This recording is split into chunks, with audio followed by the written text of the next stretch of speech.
Tell me, इसको हम दे are dancing बोलेंगे या दे वर डांसिंग बोलेंगे? ही इज़ वॉकिंग होगा या ही वॉज वॉकिंग होगा? In total I am talking about the present and your past confusion. दूर करते हैं the things which are happening now, जो चल रही हैं चीज़ें, दैट मीन्स रहा है, रही है से एंडिंग हो रही है, कंटिन्यूटी में है। ज़रूरी नहीं है कि रहा रही से एंडिंग हो, बट आपको मीनिंग समझना है कि जो कंटिन्यूटी में हैपनिंग नाउ है जो चीज़ें, वो प्रेजेंट कंटिन्यूज में आएंगी। और डिनोट करने के लिए हिंदी में है। एग्जाम्पल, आई एम रीडिंग, मैं पढ़ रही हूँ या मैं पढ़ रहा हूँ। तो रूल क्या कहता है हमको? रूल भी तो होते हैं ना। तो हैपनिंग नाउ के साथ सब्जेक्ट और जो आपका ऑब्जेक्ट होगा वो लास्ट में रहेगा ही रहेगा। ऑब्जेक्ट लास्ट में, सब्जेक्ट बिगिनिंग में, जब हम एक्टिव वॉइसेस या फिर टेंसेस की बात करते हैं। पैसिव में डिफरेंट रूल होता है। अभी आप एक्टिव की बात करो, इज़ और एम के लिए हम इज़ सिंगुलर के साथ, एम आई के साथ जाएगा, बट आई के साथ हमेशा एम नहीं आएगा, एम आई के साथ जाएगा कंटिन्यूटी में। आगे बात करते हैं आर। आर प्लूरल के साथ आता है और यू भी हमारा आर ही कैरी करता है अपने साथ। आई यहाँ पर यू के साथ भी आप आर यूज़ करोगे। सो आई एम रीडिंग। अच्छा, इसको एक और चीज़ से समझ सकते हो। जैसे आप ये बोलते हो ना कि आई एम जाइंग, तो क्या बोलोगे? आई एम गोइंग, बस। राइट। ऐसे ही अगर आपने ये बोला ना कि आई एम रीडिंग, आप इसको कई बार ऐसे भी बोलते हो ना कि आई एम पढ़िंग, आई एम रीडिंग को, तो आप बिल्कुल करेक्ट सेंटेंस यूज़ कर रहे हो। सिर्फ आपको क्या करना है, उसे रीड को, जो वर्ब है ना, उसके साथ आईएनजी लगाना है। अच्छा, इसको वर्ब की फोर्थ फॉर्म भी बोलते हैं। जो वर्ब की फर्स्ट फॉर्म प्लस आईएनजी होती है ना, इसको V4 भी बोलते हैं। और V5 होती है हमारी, जिसमें हम वर्ब की फर्स्ट फॉर्म के साथ एस लगाते हैं। उसको हम सिंपल प्रेजेंट में करेंगे। जब करेंगे then I will tell you. In total, he is walking, that means वो चल रहा है। Kids are laughing, that means बच्चे हंस रहे हैं। अब they are dancing, they were. In total जो चीज़ें अभी हैपनिंग है, हैपनिंग नाउ, तो वो आ गई हमारे प्रेजेंट कंटिन्यूस में, that means I am reading. और एक्शन इन द पास्ट, जो पास्ट में प्रोग्रेस में था, इसका मतलब पास्ट में कंटिन्यूटी में चल रहा था, तो वो पास्ट कंटिन्यूस होता है हमारा। तो करना कुछ नहीं है, हमारे ब्रेन में बाय डिफ़ॉल्ट जो सेंटेंसेस आते हैं वो प्रेजेंट में आते हैं। तो आपको प्रेजेंट में आ गया तो उसी से कंपेयर करके आपको पास्ट बनाना है। जैसे आई एम रीडिंग के लिए आपको पता है कि एम का पास्ट क्या है, मेरे पास वॉज है, तो आपको सिर्फ आई वॉज रीडिंग बनाना है।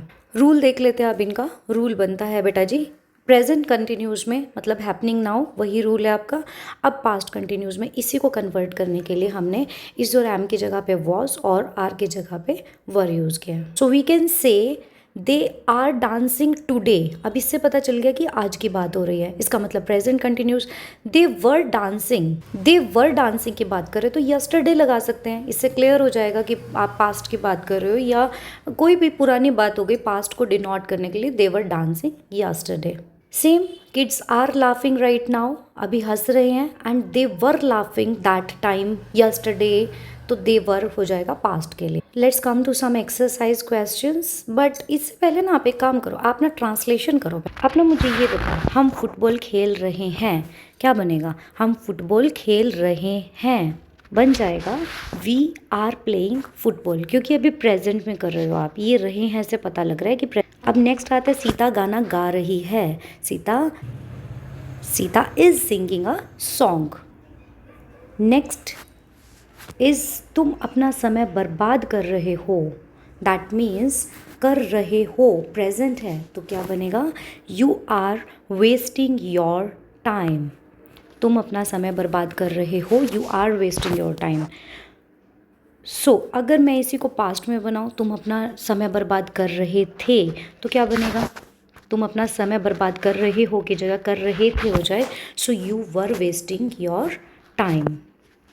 नेक्स्ट इज़ यही अपने गैप फिलर्स हैं आपके पास थोड़े। Let's go with this. I dash to watch a movie now, तो गो है आपके पास ऑप्शन में अभी यहाँ पर गो, तो नाउ आ गया, दैट मीन्स अभी करंट की बात चल रही है। सो क्या बनेगा? अगर कंटिन्यूटी में आपने इसको बनाना है, प्रेजेंट कंटिन्यूटी में बनेगा, बिकॉज उसने बोल दिया नाउ। सो बनेगा I am going, I am going to watch a movie now.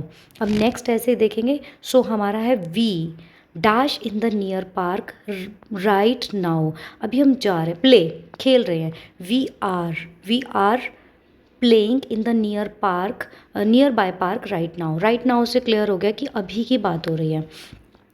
Hair the boys dash in the pond. अब बताओ, हेयर है तो हम पास की मतलब कि करंट की बात करेंगे ना, नहीं तो देयर होता, पास्ट में बताते तो देयर की बात करते ना, देयर। सो क्या हो जाएगा, here the boys are swimming in the pond.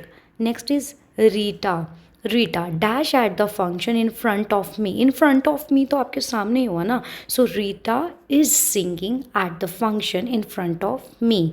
यहाँ पे आपके आ जाएगा आर सॉरी, रीटा के साथ इज सिंगुलर है ना, so it will go with is. उसके बाद the child dash baseball.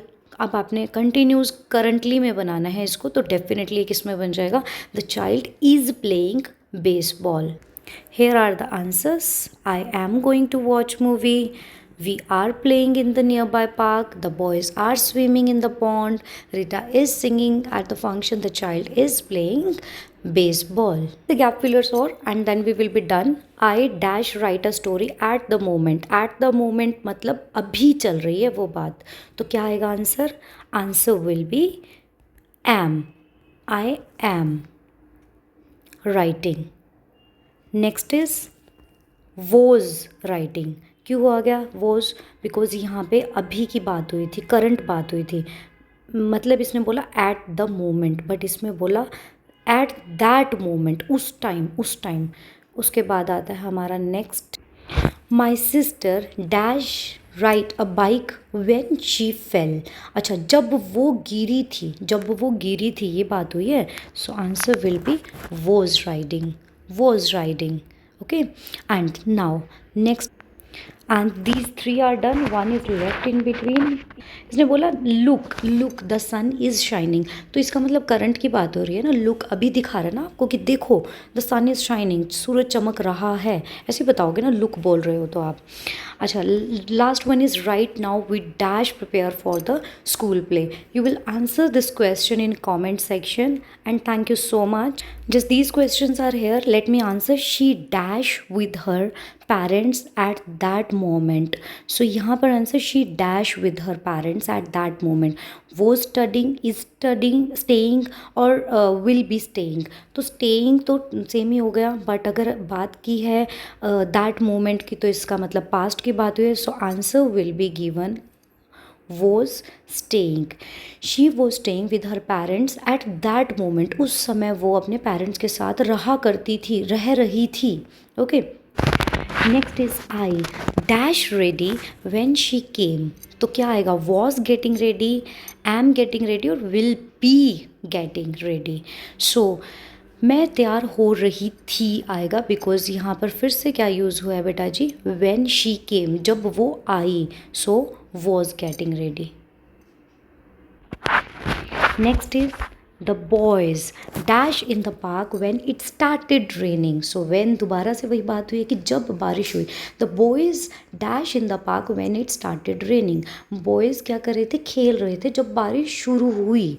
Were playing, was playing, are playing, क्या आएगा भाई, बॉयज़ आ गया तो प्लूरल ही आएगा। तो एलिमिनेशन मैथड भी होता है, एलिमिनेशन का मतलब कट कर दो, एलिमिनेट कर दो वो वाली चीज़ें जो नहीं आ सकती। सो पहली बात तो बॉयज़ है, तो ये सिंगुलर वाला तो ख़त्म ही हो गया।